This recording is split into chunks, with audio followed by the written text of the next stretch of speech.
Hi, I'm Dr. Bertice Berry, and I need to tell you this story. Last week, a dear sister friend wrote a message on her page, and she tagged me in it. And it said, Miss Hattie May needs to go before Congress, especially the part between chapter 27 and 28, or 28 and 29. And I was like, what is she talking about?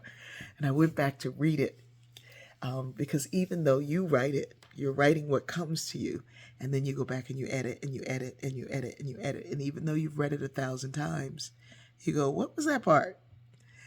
Also, what was it in context to what was being said? So I read two parts, and both of them really struck me. I need to tell you this now. Life has its own science. Its code can be deciphered and understood only by those who diligently seek to do so. What most folks fail to see about those who change the world is this: they are students of those who have gone before them. They read and study and apply all the knowledge they find. Take Malcolm X, for example. When he went to prison, the man could barely read and write. He picked up books, but had a hard time trying to comprehend them. He would skip over the words he didn't know, and when that didn't work, he got himself a dictionary and copied every single word and definition. He would read what he wrote back to himself until he could comprehend it. It took him a day to finish one page, but he went on like that until he copied the entire dictionary. Once he was armed with the meaning of all the new words, he went back to reading, and when he did, child, let me tell you, the world opened up to him. They say that Martin Luther King was the same way. Some say that every minute of speaking represented an hour of study. Dr. King was known for talking, but he should have been known for how much he studied. The man studied every day like he was going to have to take a test. He once said that if you want a blueprint for a good life, you have to include beauty, love, and justice. You can't just get knowledge from you can't get knowledge from a numbskull. If you want to understand the world you live in and see into the world you don't, well, you need to study to show yourself approved. And then I went on, only then do we who are on this side open the door to the world and the next. You don't know what you don't know, but the sad truth is this: you don't even know that you don't know it. Keep reading and learning, beloveds, because in that simple act, truth is revealed. And then I have to read you this other piece, the one that she was really, really talking about, down here.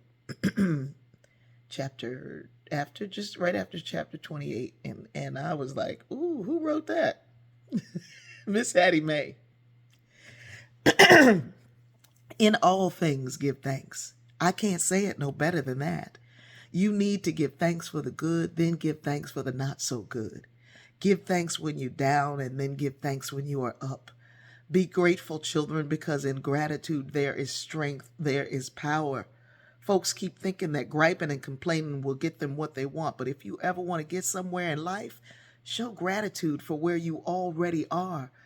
Being full of thanks for what you have will get you more of it. Only a fool wants to be around someone who is never satisfied. Gratitude is the key to anything good. Imagine that you came to my house to eat. Now, imagine that you didn't say thank you for anything I put on your plate, and then you asked for seconds. Ain't no way on earth and ain't no place in heaven where an ingrate can come back to me for seconds. Hear me, babies, and hear me good. The world is in the mess it's in because y'all ain't been grateful. You don't kill an earth you appreciate. You don't destroy a marriage you're grateful for. You don't raise grateful adults by giving your children everything but love. You all leave your elders in a lonely place, but when they die, you go to see what they left you. You cannot have your cake and eat it too. You cannot devour something good and have it still sitting there. Gratitude begets gratitude. Start being grateful today. I'm not telling you to say thank you. I'm telling you to be thankful. There's a difference. Being thankful means that you must become a good steward over what you have been given to manage. Be grateful for who you are. Then be grateful for who and what you know. Show gratitude for the air, the water, the trees, the earth, and everything that comes from them. Be grateful for your abilities and the lack thereof. Show gratitude for what you know and for the fact that you know that you need to know more. Be grateful for your ability to think and read and to understand this, because I gave you one of the greatest gifts you'll ever receive. That's the gift of being grateful. I love you.